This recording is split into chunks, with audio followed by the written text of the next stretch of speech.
Hey guys, it's Katie. Today I'm going to can up these butternut squash. I found these at Aldi for a really great price at 39 cents a pound, so I got 4 pretty large ones, and I'm going to can them. Squash like this actually last on your counter for a good while, so I could have just put them in my pantry, but I like the idea of having them already prepared because peeling them and cooking them can sometimes be a mess since they're so hard. You have to peel them all, and they have kind of a sap on them, so that's why I'm wearing gloves today. So I'll do all of that prep work now, and then I'll have them ready to go. So I'm following directions I found on the University of Georgia Extension Office website. They have a lot of food preservation information there. I will link that down below so you can see the directions. But I'm just going to peel these and clean out the seeds. I'm actually going to save and roast the seeds. I'll peel them and chop them up into 1-inch cubes. And for now, I'm just going to put them in my stock pot with some water. And then I'll bring you back for the next step.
Once I get the most of the hard rind on, I use this peeler to get any like bits that I miss that are hard to get with a knife. This is a really heavy duty peeler, and I will link it on Amazon. That's where my husband got it for me a long time ago. It's the only peeler I will ever need in my entire lifetime. You can change out the blade, so I really like that. And it's just really heavy duty. But I can link this peeler down below. Like I said, it's a great peeler. It's a little bit pricey, but I really think it's worth it. I can peel a lifetime worth of vegetables and never have to replace this, which those really cheap ones usually last about a year and then they get dull. But this you can change out the blade, although I never have in the years and years I've used it. So once I get these peeled like that, then I just cut them into 1-inch cubes, which is what the directions say. It's always hard to cut things that are not cubes to start with into cubes, so I'm just trying to do the best I can to keep them all equally sized so they cook at the same rate. Should we make a star cookie too?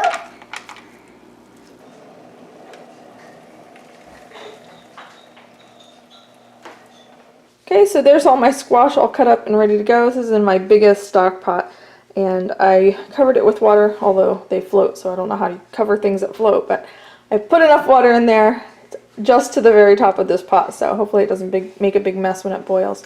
But I'm going to par cook these just for 2 minutes, so once it comes up to a boil, I'm going to boil it for 2 minutes. And then it says to discard this cooking liquid, so I'm making fresh boiling water back here. I also have my kettle, which I can have getting ready as well, so that I'll have fresh hot water to pour over these once I pack them. I have my station set up here, and my dishwasher is just finishing up. My jars are in there, so I'll pull those out once this comes to a boil. I was reading about canning vegetables, and a lot of vegetables you're supposed to par cook, and I kind of thought it makes sense that it's to kind of start the cooking process, but what I was reading is it helps push the air out of the food, so that you don't have a lot of air pockets in the food that will come out when you pressure cook it. So as I'm cooking this, you can see all these tiny little bubbles. Now it is being heated, so some of the bubbles may be actual, boiling happening on the, bottom of the pot coming up to the surface.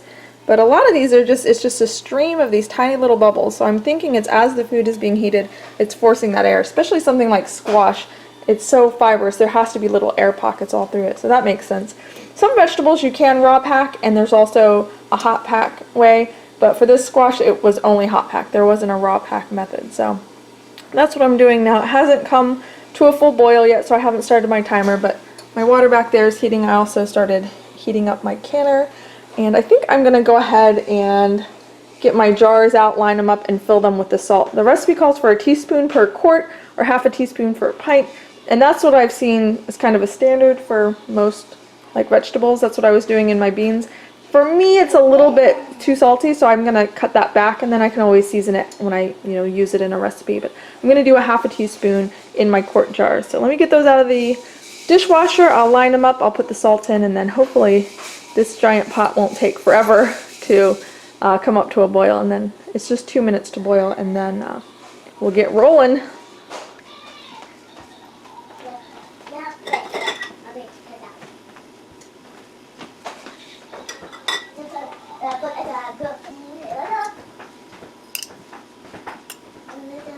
Okay, we are boiling. I'm going to go ahead and set my timer for 2 minutes.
Okay, so I ended up only getting 6 quarts.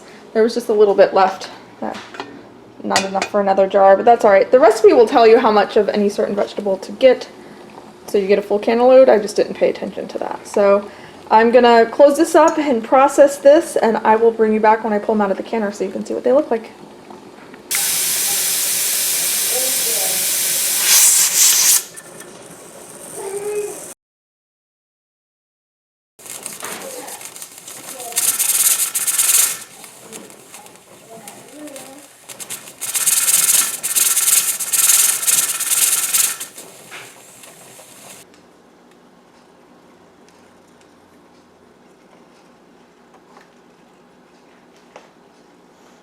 Alright, so they are already pinging away, sealing up, but they are boiling like crazy. I'm going to let them sit here and cool overnight, and then tomorrow after 24 hours I will take the bands off, wash the jars, label them, and I'll get them downstairs ready to go. I hope you enjoyed the video. Like I said, I'm new to canning, so if you have any tips or tricks, or if you see something horribly wrong with my method, feel free to leave a kind comment down below. I appreciate that. And if you have any other comments, I'd love to hear them. If you have done any canning projects, I'd love to know what you are doing, because I feel like by the time this obsession runs its course, I will have tried pretty much everything that we eat regularly. So anyway, thanks so much for watching. I'll see you guys next time. Bye!